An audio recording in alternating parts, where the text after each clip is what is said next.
नमो अरिहन्ताणं नमो सिद्धाणं नमो आयर्याणं नमो वैच्छायाणं नमो लोहे सवसागुणम्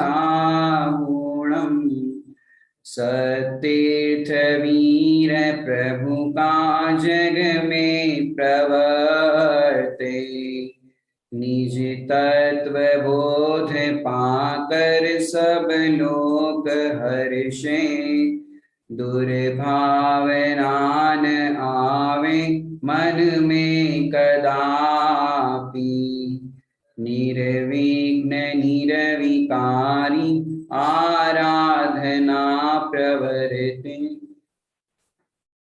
समवाय नाम के विषय पर हमारी चर्चा चल रही है। बहुत ही सुंदर ये विषय है। चर्चा को प्रारंभ करें उससे पूर्व एक दृष्टांत से चर्चा को हम प्रारंभ करते हैं। सबने सुना ही होगा आदरणीय बाल ब्रह्मचारी सुमन प्रकाश जी भाई साहब के मुख से कि जैसे 1 करोड़ का हीरा यदि गटर में गिर जाए तो आप क्या करोगे। उसी तरह यदि हम आपसे पूछे कि 1 करोड़ का हीरा गिरा है, वैसे ही 10 रुपए का रसगुल्ला गिर जाए तो आप क्या करोगे। क्या बताया? 1 करोड़ का हीरा गटर में गिर जाए और 10 रुपए का रसगुल्ला गिर जाए तो आप क्या करोगे, क्या उठाओगे। तो आप सब सोचोगे कि भाई 1 करोड़ का हीरा ही उठाएंगे, 10 रुपए का रसगुल्ला तो पूरा गया, पूरा उसके अंदर फॉरेन मैटर जो है एंटर हो गया, रसगुल्ला पूरा काली काली गटर के अंदर चला गया, तो वो तो कोई काम का नहीं। लेकिन जो 1 करोड़ का हीरा है वो उस गटर में गिरने पर भी ज्यों का त्यों सुरक्षित है। उस हीरे के अंदर वो गंदगी गई नहीं, वो हीरा ज्यों का त्यों है। वो हीरे का स्वभाव वो ज्यों का त्यों है, उस स्वभाव के अंदर कोई फेरफार नहीं हुआ। ऐसे ही ये जो आत्मा है वो 1 करोड़ का हीरा है और ये कर्म दिखाई दे रहे हैं, शरीर दिखाई दे रहे हैं, मोह राग द्वेष के काम क्रोध आदि के परिणाम दिखाई दे रहे हैं। ये गटर की तरह, जिसको शरीर के लिए आपने सुना होगा 5वीं ढाल के अंदर, नव द्वार बहेगी नकारी अस देह करे की मयारी। ये 9 द्वार के बीच में भी ये जो भगवान आत्मा है वो ज्यों का त्यों सुरक्षित है। उसके अंदर ये 9 द्वार कहो, गंदगी कहो, मोह राग द्वेष काम क्रोध आदि के परिणामों के बीच में रहने पर भी ये आत्मा का स्वभाव जो है वो ज्यों का त्यों निर्मल है। उस स्वभाव के अंदर किंचित मात्र भी अशुद्धता नहीं आई। तो अपनी जो चर्चा चल रही थी उस चर्चा को अपन आगे बढ़ाते हैं कि ये हम वस्तु स्वरूप की टेक्नोलॉजी को समझ रहे हैं। माने इस विश्व का कर्ता कौन है, जो एक समय की पर्याय हो रही है, हर समय एक एक समय की पर्याय हो रही है, उसे कोई बदल सकता है कि नहीं बदल सकता। कि आप कहोगे नहीं बदल सकता। आखिर ये कार्य जो होता है, ये जो प्रोसेस होती है, उसकी टेक्नोलॉजी क्या है। माने कार्य की जो टेक्नोलॉजी एक्चुअली क्या है, जो परिणमन हो रहा है उसका वो है क्या। माने विश्व की सर्वोत्कृष्ट अपन कहे तो विश्व का सर्वोत्कृष्ट ये प्रश्न और उस सर्वोत्कृष्ट प्रश्न का ये समाधान, उसकी ये कक्षा चल रही है जिसका नाम है पाद समवाय। माने एक समय की पर्याय कोई कर सकता है क्या। एक समय की पर्याय कोई कर सकता है क्या कि नहीं कर सकता। हम ये भी नहीं कह रहे कि सिद्ध भगवान कर सकते। क्या कह रहे हैं? एक समय की पर्याय को हम ये भी नहीं कह रहे कि सिद्ध भगवान कर सकते। हम ये भी नहीं कह रहे कि तुम कर सकते हो। हमें समझना है कोई नहीं कर सकता। तो क्यों नहीं कर सकता, कैसे नहीं कर सकता, तो वो कार्य होता कैसे। आप अगर कहो तो क्रमबद्ध पर्याय कहो या तो स्वयं, जो अपन कहते हैं स्वयं जगत परिणाम, होता स्वयं जगत परिणाम। माने हमें ये समझना है, यदि तुम्हारे सर पे ये जो कर्तापने का यदि बोझ हो कि मैं कर रहा हूं और उस बोझ का भार उठाए जा रहे हो कि इस जगत को मैं कर रहा हूं, घर दुकान मकान परिवार को मैं चला रहा हूं, समाज को मैं चला रहा हूं, देश को मैं चला रहा हूं, तो इस तरह का जो भार लेकर के बैठे हो तो ये कक्षा सुन करके आपका ये भार उतर जाएगा। और इतनी सी बात समझ में आ जाए कि हम करता नहीं है मात्र ज्ञाता है, तो घर घर के झगड़े मिट जाएंगे। माने यही मोक्ष हो जाएगा। इतनी बात समझ में आ जाए तो कौन सा मोक्ष होगा, ये नहीं समझना कि यही भगवान बन जाएंगे। दृष्टि मोक्ष हो जाएगा, आपकी दृष्टि फिर जाएगी। तो अपनी चर्चा जो चल रही है कि टेक्नोलॉजी को हमने देखा, सबसे पहला जो समवाय है वो है स्वभाव नाम का समवाय। तो स्वभाव नाम का समवाय है, माने बिना समवाय के काम नहीं होता। जब भी कार्य होता है तो 5 समवाय से ही होता है। माने दूध मीठा होता है तो शक्कर से ही मीठा होता है, क्योंकि शक्कर में मिठास का स्वभाव है। जो पहला अपन ने समवाय पढ़ा ना, स्वभाव नाम का, तो शक्कर में मिठास का स्वभाव है।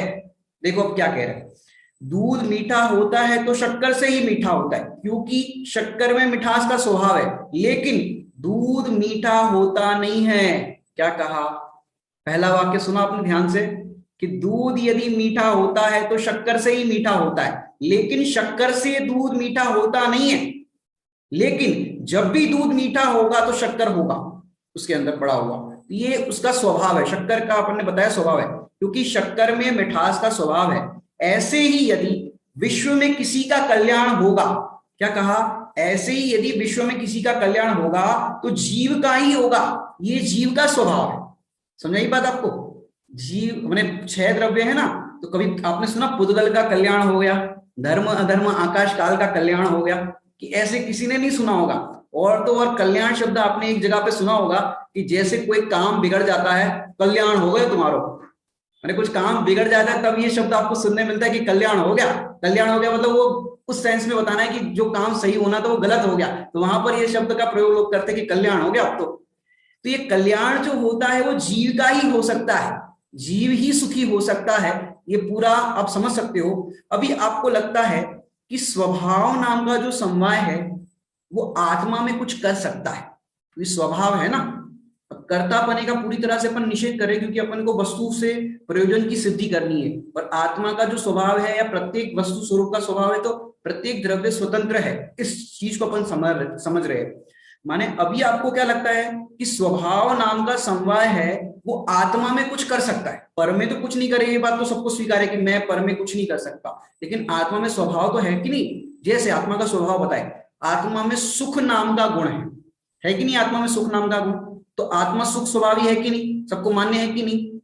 आप सबके एक्सप्रेशन नहीं आ रहे, आप सबके कैमरे ऑन रखेंगे तो थोड़ा सा हमें भी समझ में आएगा कि आपको समझ में आ रहा है कि नहीं आ रहा है। तो क्या कह रहे हैं आपको कि आत्मा में सुख नाम का स्वभाव है, तो सुख नाम का स्वभाव होने से आत्मा अपने आप को सुखी कर सकता है कि नहीं कर सकता। आत्मा में सुख नाम का गुण है ना, तो वो कर सकता है कि नहीं कर सकता किसी को। ये बहुत गंभीर विषय है ये। जैसे कोर्ट में एक जज होता है और 2-4 वकीलों की टीम होती है।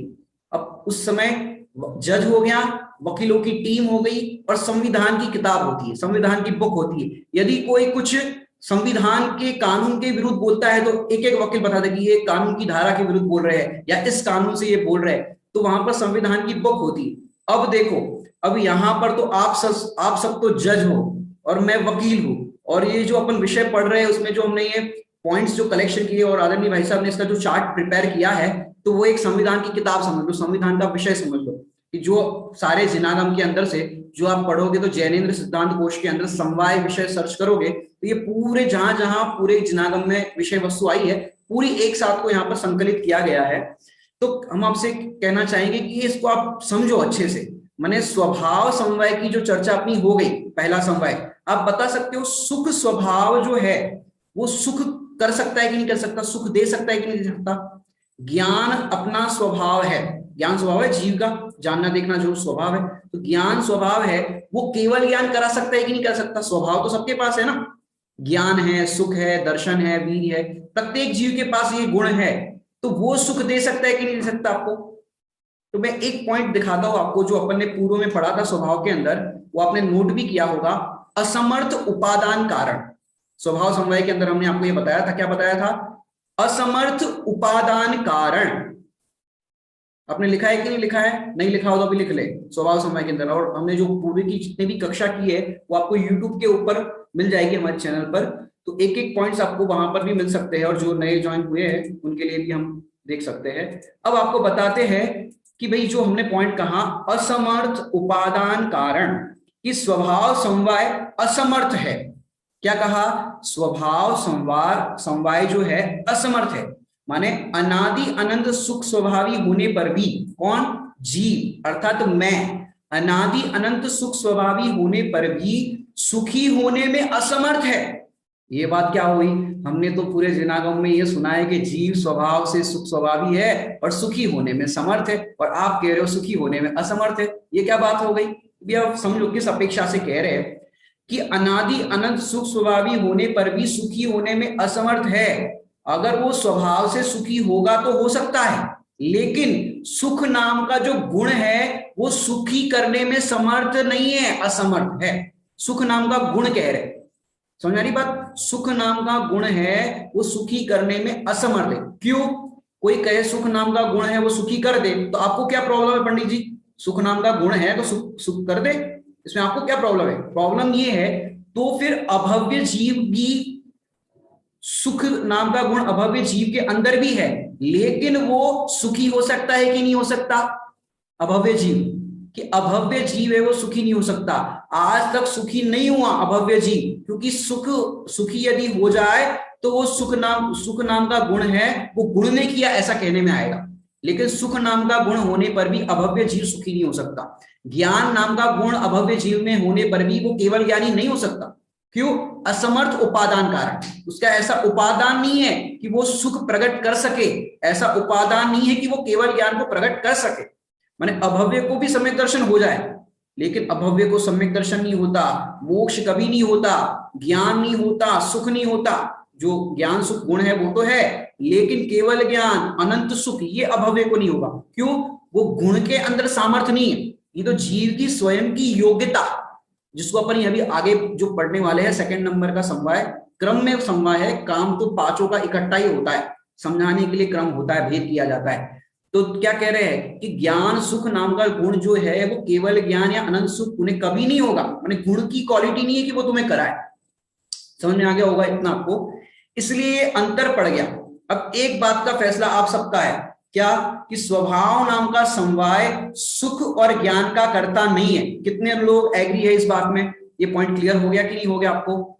सुख और ज्ञान ये है, माने सुख जो है वो सुख पर्याय में सुख प्रकट करने के लिए नहीं कर सकता, और ज्ञान नाम का गुण है वो पर्याय में केवल ज्ञान नहीं कर सकता वो गुण, क्योंकि यदि कराए तो फिर अभव्य जीव को भी कराना चाहिए। इसलिए स्वयं जीव की जो योग्यता है वही पुरुषार्थ है, और वो पुरुषार्थ अभव्य जीव के अंदर नहीं होता। तो स्वभाव भले ही जीव का ज्ञान दर्शन सुख वीर्य हो, फिर भी वो सुख देने में समर्थ नहीं है। ठीक है, इतनी बात अपनी हो गई। अब जो त्रिकाली उपादान एक समय की पर्याय का करता नहीं है, ये भी समझ लेना। माने त्रिकाली उपादान है ना जीव का, लेकिन अभव्य जीव के लिए वो कल्याण नहीं कर सकता, इसलिए वो उसकी योग्यता नहीं होने के कारण त्रिकाली उपादान एक समय की पर्याय का करता नहीं है, क्योंकि ये जीव की स्वयं की योग्यता या स्वयं का पुरुषार्थ होता है तब वो कार्य होता है। ठीक है, इतनी बात अपनी। पुराना जो स्वभाव चला था उसमें कुछ प्रश्न आए थे, उससे हमने ये समाधान दिया है। अब हमने पहले दिन क्या पढ़ाया था आपको? एक कार्य के 5 कारण होते, माने जब एक कार्य होता है तब 5 कारण होते हैं, माने 5 फैक्टर। कौन कौन से सबको याद है? स्वभाव, पुरुषार्थ, भवितव्य, नियति अर्थात और फिर काल लब्धि और निमित्त, ये 5 समवाय होते। अब ये हमने आपको बताया था कि एक कार्य के 5 कारण होते हैं, जिसको हमने बताया था कारणों का समूह। और हम आखिरी दिन आपको बताएंगे 5 समवाय पढ़ाने के बाद कि 5 कारणों से कार्य नहीं होता। उठकर जाना मत अपना, मैंने ये जो आपने लॉगिन किया है इसके अंदर जूम के अंदर, आप चले मत जाना। ये पंडित जी कभी कुछ कहते हैं कभी कुछ कहते हैं। पहले दिन बोल रहे थे कि 5 कारणों के मिलने पर ही कार्य होता है, और अब कह रहे हैं अंतिम दिन हम आपको बताएंगे। क्या बताएंगे? कि 5 समवाय पढ़ाने के बाद बताएंगे कि 5 कारणों से कार्य नहीं होता। तो पंडित जी होता कैसे है? कभी कहते हो 5 कारणों से होता है, कभी कहते आत्मा करता है, कभी कहते ये करता है, कभी कहते कोई करता नहीं। तो है क्या? आप समझाओ तो सही, किससे कार्य होता है? तो आप थोड़ा धैर्य रखो, एक एक क्लास सुनते जाओगे, एक एक प्रॉब्लम सॉल्व होती जाएगी। ये तो हम आपको जिज्ञासा खड़ी कर रहे हैं कि वास्तव में कार्य क्या होता है, उसकी प्रोसेस क्या है, ये पूरा आपको समझा रहे हैं। तो आप ध्यान से सुनोगे समझोगे तो आपको बिल्कुल ये विषय पूरा समझ में आएगा। अब अपन चर्चा, आज की चर्चा जो अपने को प्रारंभ करनी है वो करनी है पुरुषार्थ समवाय। क्या नाम है विषय का? पुरुषार्थ समवाय। माने स्वभाव नाम के समवाय में जीव द्रव्य अकेला नहीं लेना है। जो स्वभाव समवाय अपना चला सबसे पहला, उसमें जीव द्रव्य है वो अकेला नहीं लेना है। जीव द्रव्य मात्र जीव, माने जीव का स्वभाव अपन समझते हैं, जानना देखना ये जीव का स्वभाव है। तो मात्र स्वभाव समवाय में जीव द्रव्य अकेला नहीं लेना है। तो क्या लेना है कि वहां पर 6 द्रव्यों का स्वभाव लेना है। माने सारे जितने भी जगत में 6 द्रव्य जो जातीय अपेक्षा से कहते हैं, ये 6 द्रव्यों का अपना अपना स्वभाव होता है। अब पुरुषार्थ की जो अपन चर्चा कर रहे हैं, तो पुरुषार्थ में भी 6 द्रव्यों का पुरुषार्थ लेना है। पुरुषार्थ सुनते से ही अपने को लगता है जीव का पुरुषार्थ, जीव ही पुरुषार्थ कर सकता है, और तो दुनिया में कौन पुरुषार्थ करे, और तो पुद्गल है, पुद्गल तो पड़ा रहता है।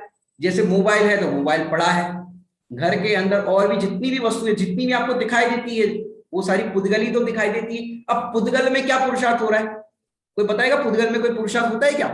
पुद्गल तो पड़ा रहता है, जीव ही तो पुरुषार्थ करता है। पुद्गल क्या करता है कि पुद्गल कुछ नहीं करता। लेकिन यहाँ पर 6 द्रव्यों का पुरुषार्थ बता रहे हैं, तो कुछ ना कुछ तो पुरुषार्थ करता होगा। तो पूरा अपन विश्लेषण करते उसका कि पुरुषार्थ सुनते अपने को जीव का लगता है, लेकिन पुद्गल भी पुरुषार्थ करता है। पुद्गल के अंदर कितने गुण हैं? तो एक सामान्य जो अपन समझते स्पर्श रस गंध वर्ण ये पुद्गल के गुण का है, लेकिन उसके अंदर भी अनंत गुण है, क्योंकि प्रत्येक द्रव्य है तो प्रत्येक द्रव्य में अनंत गुण होते हैं। तो पुद्गल में भी अनंत गुण है। तो पुद्गल के अनंत गुण प्रति समय पुरुषार्थ करते। क्या करते? प्रति समय पुरुषार्थ करते। जैसे पुद्गल को टिकाने के लिए, पुद्गल टिकता है ना, जैसे ये मोबाइल है तो ये मोबाइल टिका रहता है, तो मोबाइल को टिकाए रखने का पुरुषार्थ कौन करता है? कि स्वयं पुद्गल करता है। पुद्गल जितने समय तक इसका टिकना है वो किसके टिकने पर होता है? कि पुद्गल के स्वयं स्वभाव से, पुद्गल के स्वयं पुरुषार्थ से ये टिका रहता है। तो पुद्गल को टिकाने के लिए जीव के पुरुषार्थ की जरूरत नहीं, ये शरीर को चलाने के लिए किसकी जरूरत पड़ती है? भाई खाना पड़ेगा, भोजन करना पड़ेगा, इतना सब कुछ एक्सरसाइज करना पड़ेगा, कोरोना ना हो जाए इसके लिए काढ़ा पीना पड़ेगा, ये सब करना पड़ेगा। अरे ये पुद्गल को टिकाने के लिए पुद्गल ही अपना समर्थ है, जीव के पुरुषार्थ की जरूरत नहीं पड़ती। पुद्गल को आप पॉइंट नोट करते जाना, एक एक पॉइंट चलता जा रहा है। पुद्गल को टिकाने के लिए जीव का पुरुषार्थ नहीं चाहिए, और जीव को टिकाने के लिए 5 द्रव्यों का या 6 द्रव्यों का पुरुषार्थ नहीं चाहिए। यहां तक कि अपन जीव के अंदर भी देखे तो जीव में जो ज्ञान गुण है, उस ज्ञान गुण में प्रत्येक अपने अगुरु लघुत्व गुण पढ़ा होगा कि एक गुण दूसरे गुण में कुछ नहीं करता, ये पढ़ा होगा अगुरु लघुत्व गुण में। तो ऐसे ही ज्ञान गुण को टिकाने के लिए चारित्र्य गुण के पुरुषार्थ नहीं चाहिए। प्रत्येक का अपना अपना पुरुषार्थ है। वजनदारी से ये बात समझना, क्योंकि आत्म स्थिरता रूप जो चारित्र होता है, तो आत्म स्थिरता रूप चारित्र से केवल ज्ञान नहीं होता। क्या कहा मैंने? आत्म स्थिरता रूप जो चारित्र है, स्वरूप के अंदर जो रमणता है, उससे केवल ज्ञान नहीं होता। जैसे आप देखो आदिनाथ मुनिराज 1000 वर्ष तक आत्म स्थिरता करते रहे, आत्मा का ध्यान करते रहे, आत्मा की लीनता करते रहे। अब उनको क्या नहीं हुआ? चारित्र तो हो रहा था ना, आत्म स्थिरता में, आत्मा में रमणता हो रही थी, स्थिरता हो रही थी, ये तो चारित्र। लेकिन केवल ज्ञान होने में 1000 वर्ष लग गए। तो इतनी स्थिरता हो रही थी तो केवल ज्ञान हो जाना चाहिए ना। लेकिन कह रहे चारित्र का पुरुषार्थ अलग है और ज्ञान गुण का केवल ज्ञान रूप में पुरुषार्थ होना ये अलग है। प्रत्येक गुण की इतनी इतनी अच्छी व्यवस्था है, स्वतंत्रता है। कई लोग कहते हैं कि पंडित जी हमको इतना ज्ञान है, हम इतना सब कुछ समझते हैं, फिर भी इतना त्याग क्यों नहीं होता, फिर भी ये चीज छोड़ क्यों नहीं पाते? तो देखो भैया, ज्ञान गुण का काम अलग है, आपने जो जाना ना वो ज्ञान गुण का काम अलग है, और फिर श्रद्धा गुण का काम अलग है, और फिर चारित्र स्थिरता या अस्थिरता आप सब मिक्स कर देते हो। जो आपको बता दे, देखो ज्ञान माने ज्ञान का काम है जानना, श्रद्धा की अहम करना, फिर चारित्र के अंदर कोई त्याग करने की बात नहीं है, ये बात जरा ध्यान से समझना। चारित्र के अंदर स्थिरता या अस्थिरता ये काम है चारित्र का। स्वरूप में स्थिरता ये चारित्र, और स्वरूप की अस्थिरता, तो अस्थिरता जो हुई वो चारित्र की कमजोरी कहना चाहिए अपने को। क्या कहना चाहिए? चारित्र की कमजोरी। तो अपन स्वरूप में स्थिर नहीं हो पाते, जो स्वरूप में स्थिर हो पाते हैं वो चारित्र, और जो नहीं हो पाते अस्थिरता के अंदर, अस्थिरता में राग आदि परिणाम होते हैं, व्रत आदि के परिणाम होते हैं, अस्थिरता में होते हैं। और जितना जितना स्वरूप में स्थिरता होगी और जितनी जितनी स्वरूप की अस्थिरता होगी, तो अस्थिरता के अंदर जो त्याग करने का भाव आएगा, व्रत आदि को पालने का भाव आएगा, तो वो योगों के द्वारा उसकी अभिव्यक्ति होगी। क्या कहा? योगों के द्वारा। आपको 4 चीज समझ में आई कि नहीं आई? फिर से एक बार समझाना चाहूंगा मैं आपको। ज्ञान गुण सबसे पहले, तो ज्ञान का काम क्या है? स्व को जानना और पर को भी जानना। स्व पर प्रकाशक ज्ञान का स्वभाव है, तो स्व को भी जानेगा, पर को भी जानेगा।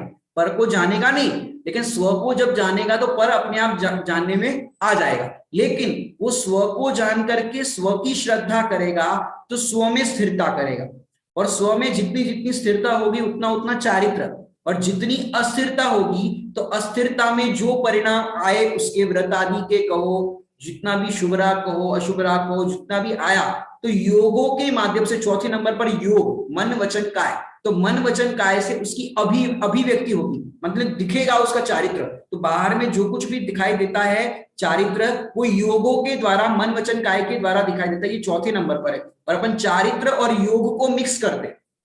चारित्र तो समझ में है, वो आत्मा की परिणति है, वो चारित्र है, और योग है वो बाहर से दिखाई देता है, ये बॉडी का आचरण वगैरह जो अपन कहते हैं वो। तो चारों चीजों को आप अच्छे से समझो, फिर ये आपको चारित्र समझ में आएगा। तो प्रत्येक माने इसके अंदर की चार जो पॉइंट बताए, प्रत्येक का कार्य जुदा जुदा है। ज्ञान का कार्य जुदा है, गुण ज्ञान के साथ श्रद्धा का, चारित्र का, और फिर योग माने मन वचन काय का कार्य भी जुदा है। तो ऐसे प्रत्येक की स्वतंत्रता है, सबका पुरुषार्थ अपने अपने में है।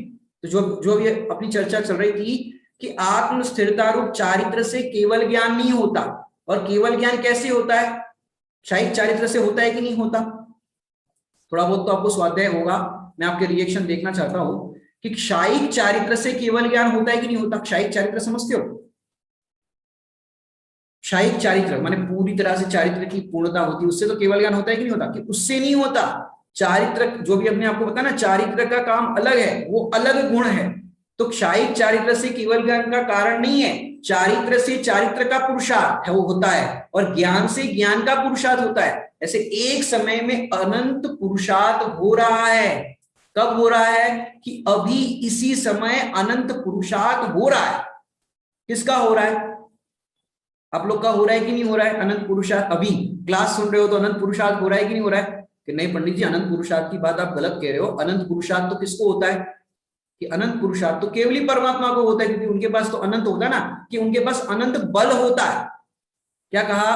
केवली परमात्मा के पास अनंत बल होता है, जो अपन विनय पाठ में पढ़ते हैं, अनंत चतुष्टय के धनी तुम ही हो सिरताज। अनंत चतुष्टय के धनी, वो अनंत चतुष्टय, उसमें अंदर अनंत बल की बात है, अनंत पुरुषार्थ की बात नहीं है।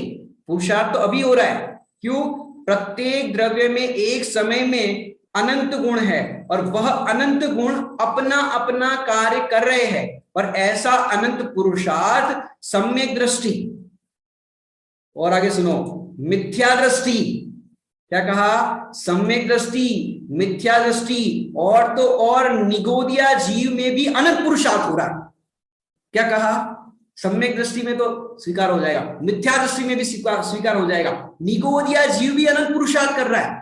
ये क्या बात हो गई पंडित जी? निगोदिया जीव भी अनंत पुरुषार्थ कर रहा है? कि हाँ, निगोदिया जीव भी हर समय अनंत पुरुषार्थ कर रहा है। क्या कर रहा है? अनंत पुरुषार्थ। निगोदिया जीव भी अनंत पुरुषार्थ कर रहा है। कि हाँ, निगोदिया जीव भी पुरुषार्थ कर रहा है। निगोदिया अगर अनंत पुरुषार्थ कर रहा है तो उसको सम्यक दर्शन क्यों नहीं हो रहा? अब आपका प्रश्न होगा, वे निगोदिया जीव अनंत पुरुषार्थ कर सकता है और अनंत पुरुषार्थ कर रहा है, तो आप पंडित जी बताओ कि वो सम्यक दर्शन क्यों नहीं कर सकता? अगर अनंत पुरुषार्थ कर रहा है, सम्यक दर्शन का भी पुरुषार्थ कर ले निगोदिया जीव जो है वो।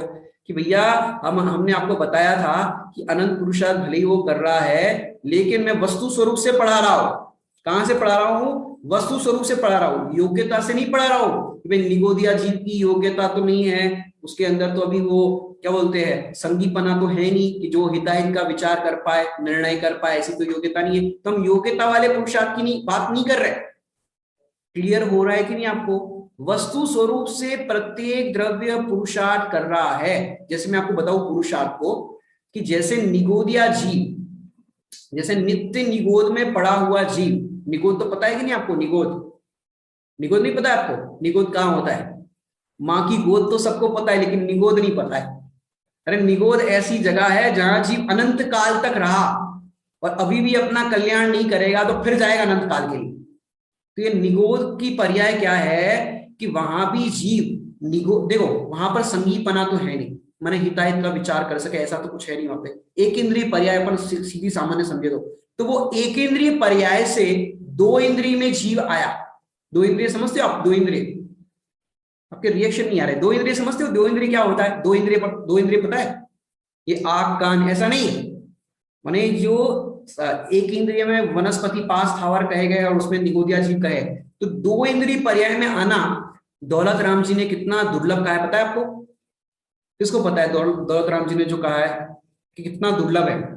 दुर्लभ लही ज्यो चिंतामणि, त्यो पर आय लही त्रसतणी। दुर्लभ लही ज्यो चिंतामणि, कि ये त्रस की जो पर्याय है, माने चिंटी की पर्याय समझ लो आप साधारण से, कि वनस्पति का है या जल का है समझो, और भी जो पास स्थावर है ना, जो अपन ने कल विराधना के फल में कुछ देखे थे, तो वो एक इंद्रिय पर्याय से निकल करके चिंटी में जीव आया। तो ये कितनी दुर्लभता से आया सोचो, अनंत काल तक, कितने लंबे काल तक उस एक इंद्रिय पर्याय में जीव रहता है, और दो इंद्रिय में आना बहुत दुर्लभ था। तो सोचो, एक इंद्रिय पर्याय से जीव दो इंद्रिय में आया, अब उसको हिताहित का तो कोई विवेक है नहीं, विचार तो वो कुछ कर सकता नहीं है। अब एक इंद्रिय से दो इंद्रिय में जीव आया, निगोद से निकल करके भी जीव आया, तो जीव पुरुषार्थ करके आया कि कैसे आया, बिना पुरुषार्थ के आया? अब तो समझ में आ रही होगी आपको, ये एक इंद्रिय से दो इंद्रिय में उसका जो अपग्रेड हुआ, आजकल मोबाइल में सॉफ्टवेयर अपडेट होते ना, अपडेशन होता है वो, तो ये अपडेशन हुआ जो एक इंद्रिय से दो इंद्रिय, दो इंद्रिय से तीन इंद्रिय, तीन इंद्रिय से चार इंद्रिय, फिर असंगी पर्याय, फिर संगी पंचेंद्रिय, कि ये जी संगी पंचेंद्रिय पर्याय तक आया, तो बिना पुरुषार्थ के आया कि पुरुषार्थ करके आया? आपको समझ में आ रहा है कि नहीं? हाँ जी या ना जी? हाँ, तो ये बिना पुरुषार्थ के नहीं आया, ये पुरुषार्थ करके आया। इसका मतलब क्या हुआ, निगोदिया जीव भी पुरुषार्थ कर रहा है, हर समय उसका पुरुषार्थ चल रहा है। यदि पुरुषार्थ नहीं करता होता तो निगोद में अनंत काल तक पड़ा रहता, और ये पुरुषार्थ भी उसका स्वतः होता है, किसी के कराए नहीं होता। प्रत्येक द्रव्य का, हर मैंने जो भी अपने आपको बताया ना, सम्यक दृष्टि का पुरुषार्थ जो हो रहा है, मिथ्या दृष्टि का हो रहा है, निगोदिया जीव का हो रहा है, तो अनंत अनंत पुरुषार्थ हो रहा है।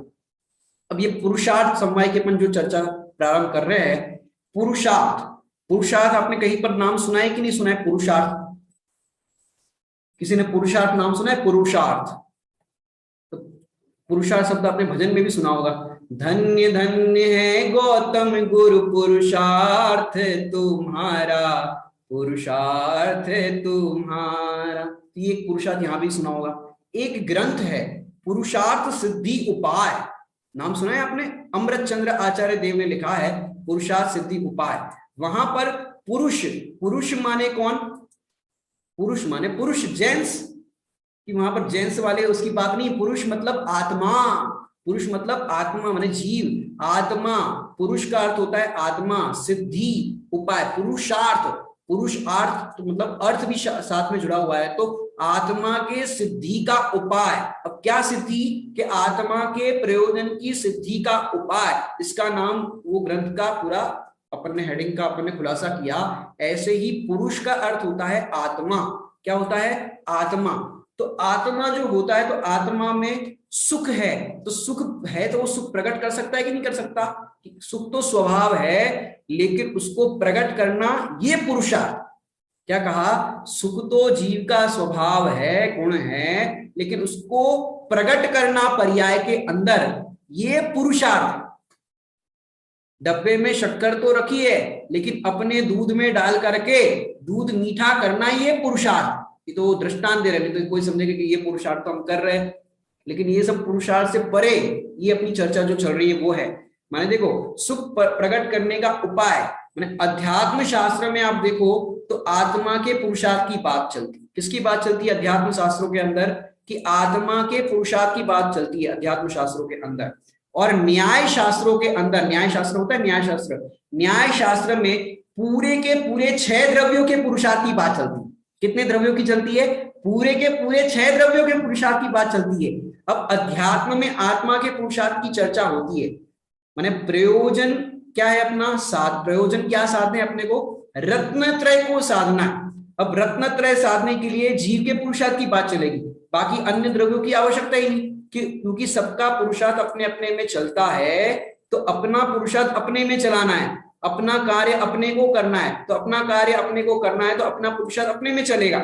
तो यहाँ पर अपन 6 द्रव्यों की चर्चा भी साथ में ले लेंगे, और मूल कार्य जो अपने प्रयोजन की सिद्धि करनी है, तो वो जीव का पुरुषार्थ, तभी तो सिद्धि होगी जो हम सिद्धि करना चाहते हैं। माने एक द्रव्य को दूसरे द्रव्य की जरूरत नहीं, एक गुण को दूसरे गुण की जरूरत नहीं है, और एक पर्याय को दूसरे पर्याय की जरूरत नहीं। क्यों?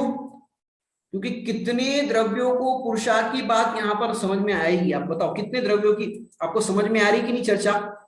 एक द्रव्य को दूसरे द्रव्य की जरूरत नहीं परिणमन करने के लिए, एक गुण को दूसरे गुण की जरूरत नहीं, उसी प्रकार एक पर्याय को दूसरे पर्याय की आवश्यकता नहीं पड़ती परिणमन करने के लिए। तो कितने द्रव्यों की पुरुषार्थ की बात चल रही है? 6 द्रव्यों के पुरुषार्थ की बात चल रही है। और मुख्य प्रयोजन से कहा जाए तो जीव के पुरुषार्थ की बात, जिससे अपने प्रयोजन की सिद्धि हो। अब ये बताओ आप लोग कि शक्कर मीठी है तो दूध मीठा होने का पुरुषार्थ क्यों नहीं हुआ? क्या कहा हमने? प्रश्न क्या कहा?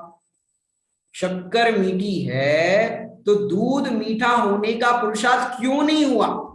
दूध मीठा हो जाना था ना, दूध मीठा होने का पुरुषार्थ क्यों नहीं हुआ? तो आपको बताते हैं कि दूध जो मीठा होता है शक्कर से होता ही, हमने पूर्व में भी आपको बताया। ऐसे ही अपन दृष्टांत से देखिए, यदि आत्मा में सुख गुण है तो सुख प्रकट क्यों नहीं हुआ? देखिए पहला बिंदु आपको पुरुषार्थ समवाय के अंदर हम आपको बताना चाहेंगे कि क्यों नहीं हुआ, उसका कारण यहाँ पर हम आपको बताते हैं। पहला जो बिंदु है अभी आपको स्क्रीन पर प्रकट होगा, और ये आपको सामने प्रकट हो गया है। पहला है बिंदु मनोविज्ञान। मनोविज्ञान समझते हो? साइकोलॉजी। जो भी हमने आपको प्रश्न खड़ा किया कि आत्मा सुख स्वभावी है, सुख आत्मा में है, सुख नाम का गुण है, फिर भी ये सुख प्रकट क्यों नहीं हुआ? दृष्टांत में क्या दिया हमने आपको कि दूध शक्कर होने पर भी मीठा क्यों नहीं हुआ, शक्कर डालने पर भी दूध मीठा क्यों नहीं हुआ? तो भैया इसका मनोवैज्ञानिक कारण बताते हैं। जैसे आत्मा में सुख होने पर भी सुख क्यों नहीं प्रकटा, मनोविज्ञान आपको यहाँ पर पॉइंट दिख रहा है आपको। स्वभाव होने पर भी तत्समय की शक्ति हो तो कार्य होता है। आपको इतना सुनते ही आनंद आना चाहिए।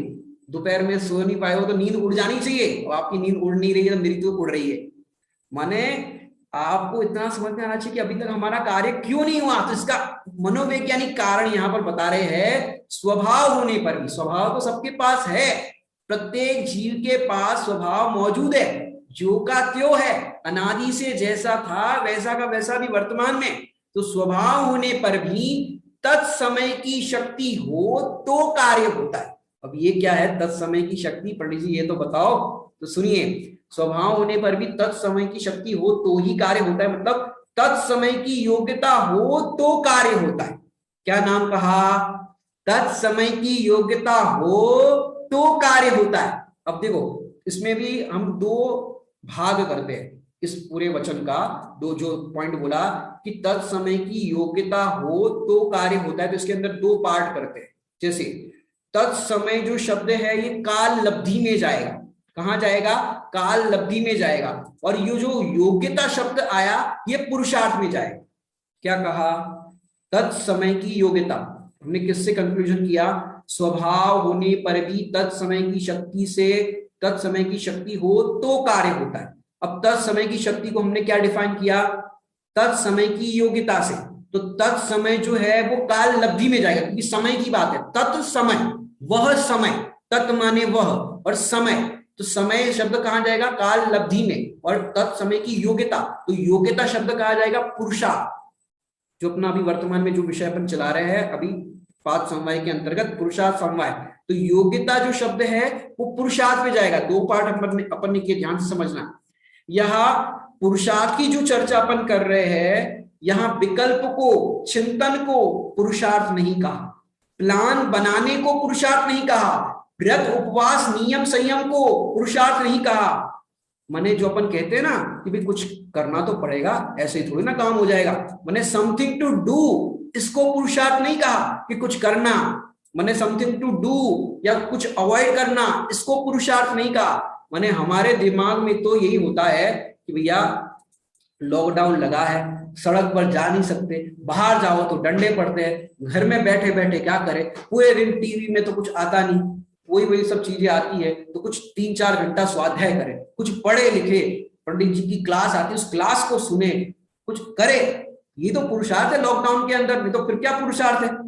ऐसे ही अपन दुकान धंधा व्यापार में लगे और सब गृहस्थी के काम में लगे, कुछ 3-4 घंटा स्वाध्याय करे, प्रवचन सुने, क्लास सुने, यही तो पुरुषार्थ है। तो अपने को क्या लगता है कि ये पुरुषार्थ है, तो भैया बच्चों को बच्चों की भाषा में ये पुरुषार्थ कहने में आ जाता है कि अच्छी बात है, आप कुछ नहीं कर रहे हो, कुछ कर रहे हो।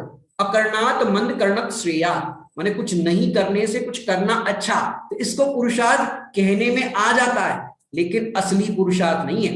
जैसे 1 साल के पप्पू को मार्केट ले जाओ, मार्केट समझते हो? मार्केट, मार्केट समझते हो कि नहीं समझते? हिंदी में क्या बोलते हैं? बाजार।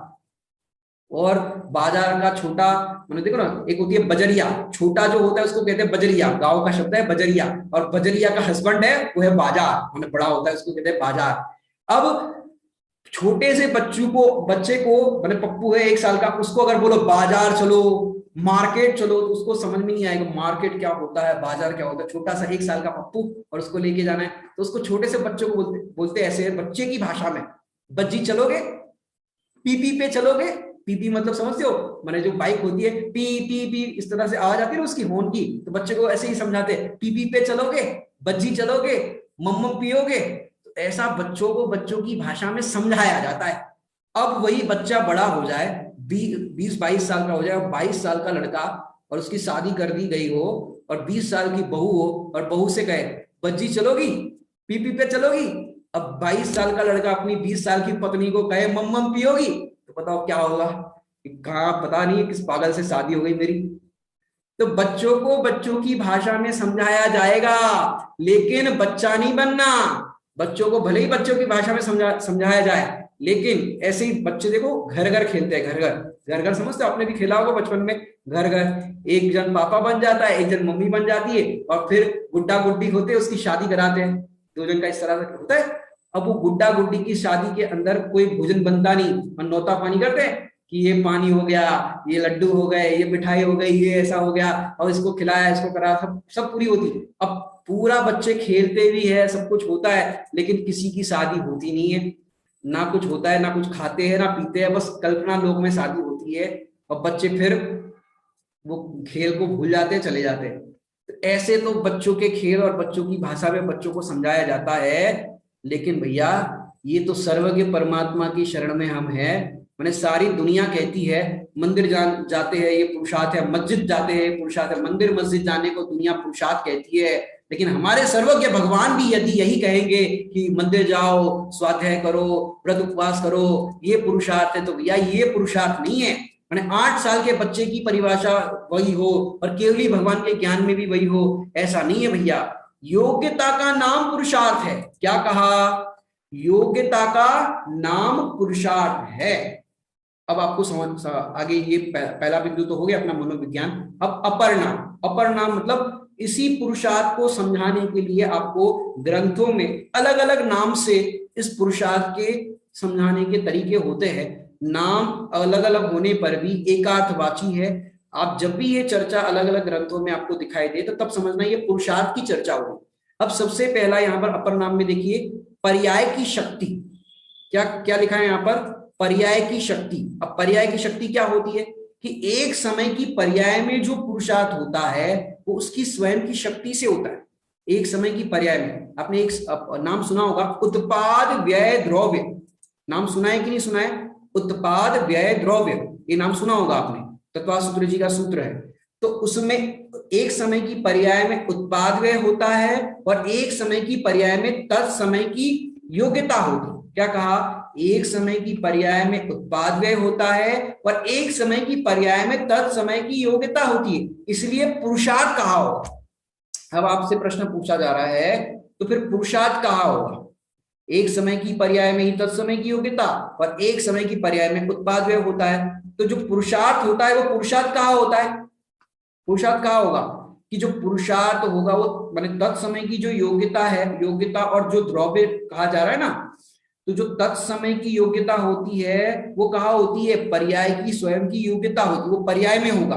और तत्समय की योग्यता और द्रव्य जो कहा जा रहा है, स्वभाव में द्रव्य आ जाएगा। द्रव्य है वो भी द्रव्य में, अनंत गुण है वो भी इसके अंदर आ जाएंगे स्वभाव में, और जो पुरुषार्थ है वो पर्याय के अंदर आएगा। क्या कहा?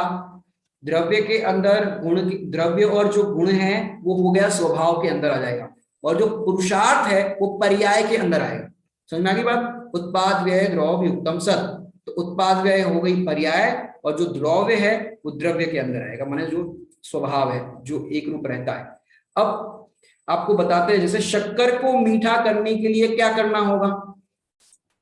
सरल सा प्रश्न है, शक्कर को मीठा करने के लिए क्या करना पड़ता है, बताओ, कौन बताएगा?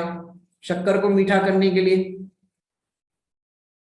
कुछ नहीं करना है, कि शक्कर तो स्वभाव से मीठी है, उसको मीठा करने के लिए क्या करना, कि शक्कर स्वभाव से मीठी है, लेकिन एक न्याय का सूत्र है, जो स्वयं नहीं करता उसे कोई नहीं करा सकता। क्या कहा? जो स्वयं नहीं कर सकता उसे कोई नहीं करा सकता, और जो स्वयं करता है उसे कराने वाले की जरूरत नहीं पड़ती। समझ में आ रहा है कि नहीं आ रहा है? जो स्वयं नहीं करता उसे कोई करा नहीं सकता, और जो स्वयं करता है उसे किसी के कराने वाले की जरूरत नहीं पड़ती। जैसे केवल ज्ञान की जिस समय योग्यता आएगी तब ही होगा काम, उसके पहले उसको कोई नहीं करा सकता। क्या कहा?